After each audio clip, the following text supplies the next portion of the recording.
Hi guys, I'm Lindsay Strand, and today on Sweet Talk I'm making rhubarb crumb cake. Rhubarb is one of my favorite signs of spring, and it has a great sour, fruity taste that works so well in this simple dessert.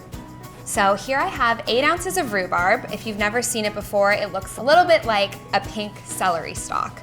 And I've cut this into 3-inch pieces and toss them with about a 1/4 cup of sugar. Let them sit, macerate, soften a little bit for about half an hour.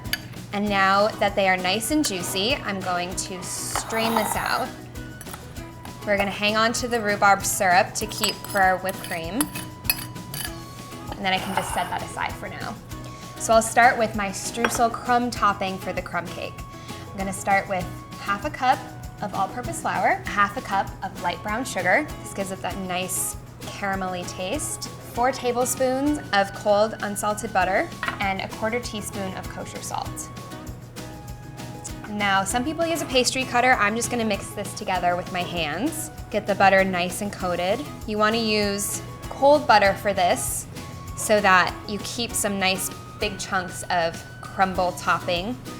Just press this together with your fingers. You're trying to work the flour and the sugar into the butter a little bit.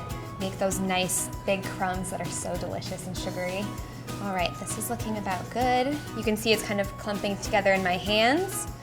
I'm gonna leave some big chunks, and I'm going to put this in the refrigerator for 20 minutes so that the butter can get firm. So now that my crumb has been chilling, I'm ready to make my cake. So this is a little bit like a quick bread. I'm starting with my dry ingredients. So I have 1 1/4 cups of flour. This is just a single layer cake, so it's super easy. And then 1 1/4 teaspoons of baking powder and a 1/2 teaspoon of kosher salt, because as always, we need a little bit of salty to play with the sweet. So give this a nice whisk. Make sure you get out any clumps of flour that might be in there. Now onto the butter and sugar. So here I have 6 tablespoons of softened butter. To that I'm adding 3/4 cup of granulated sugar. And I love that I don't have to get my big heavy mixer out for this. It's a super simple recipe. And not using the mixer is actually really nice for the texture. It gives it a little more weight to it, which is so nice for a single layer cake. So I'm just gonna stir this together.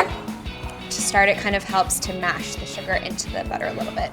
So the sugar is kind of the texture of wet sand at this point. So I'm going to whisk in 2 eggs, which I have at room temperature. This helps everything incorporate really nicely, especially since we're not using the mixer. I'll whisk these in.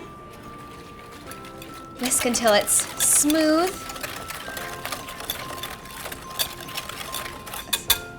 Now I'm going to add in 1/2 of my dry ingredients, using the spatula to fold in, just until the flour is incorporated into the batter. It's okay if there's still some dry spots because we're still mixing. I'm adding a 1/4 cup of sour cream. This helps the cake be nice, light, tender. Mix really nicely here. And then 1 teaspoon of orange zest with the microplane grater. I'd say that's probably about 1/2 an orange. And I'm zesting up here so that all of the zest gets collected in my grater, and then I can kind of eyeball where I'm at. Sometimes if you grate the other way, everything falls onto your cutting board or onto your surface and you're not really sure how much you have. So this looks about like a teaspoon. It's so fragrant. Orange works so well with rhubarb because while orange is a citrus, it is pretty sweet, and so it tastes really good when you pair it with the sour rhubarb.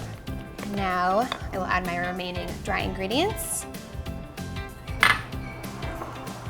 Just fold these in. I love the smell of citrus. That looks pretty combined to me. And now I have a 9-inch cake pan. This has been buttered. I put a little round of parchment in the bottom, buttered again, and then floured so that nothing sticks. And I'm just going to transfer this into the pan. Like I said, super easy, just like that. And I'll use a little offset spatula to smooth this out. Could totally use a rubber spatula for this, but I think an offset is really handy to get a nice even layer. Right.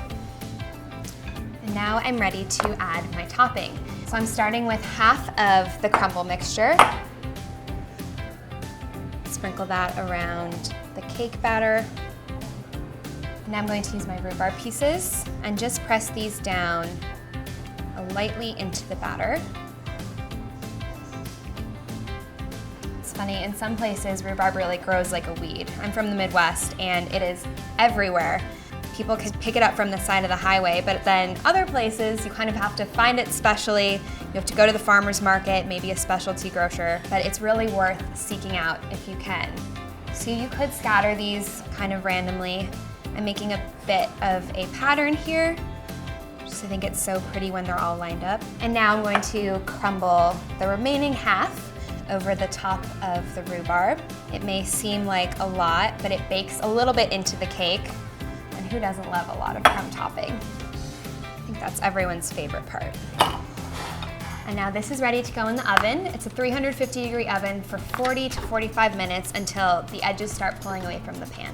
I've pulled my cake out of the oven. I let it cool for about 20 minutes before flipping it out of the pan, and as you can see, it's nice and golden. The rhubarb has sank into the batter a little bit, and I am just about ready to dig in. But first, whipped cream, of course. So I have 1 cup of cold heavy cream. And I'm just gonna whisk this to soft peaks. You can totally do this in the mixer if you want, but I figure I didn't make it to the gym this morning, might as well do it by hand. If you're having trouble whipping up your cream, you can always put it in a chilled bowl first. That sometimes helps achieve those peaks. But it looks like this one whipped up pretty fast, and I am pretty much at soft peaks. As you can see, it's not too firm. And now remember that rhubarb syrup we saved. I'm going to sweeten to taste with a little bit of the syrup. You can hang on to this, use it to flavor some lemonade, maybe a seltzer or a cocktail. Be really nice in a lot of things. All right, that should be good. So I'm ready to cut into this. Ooh, I can hear the crunch of that crumb. The topping is really nice. You have the sugary, buttery topping, which works so well with the sour rhubarb. That looks pretty good. Just the right size for me. And of course, a little bit of our whipped cream. This is such a nice, light cake. You don't need to save this for a special occasion because it would be good any day of the week. I hope you'll give this treat a try. That rhubarb is so good. Enjoy. If you're enjoying this video, be sure to like, subscribe. We have so many great, fun videos on the Everyday Food channel.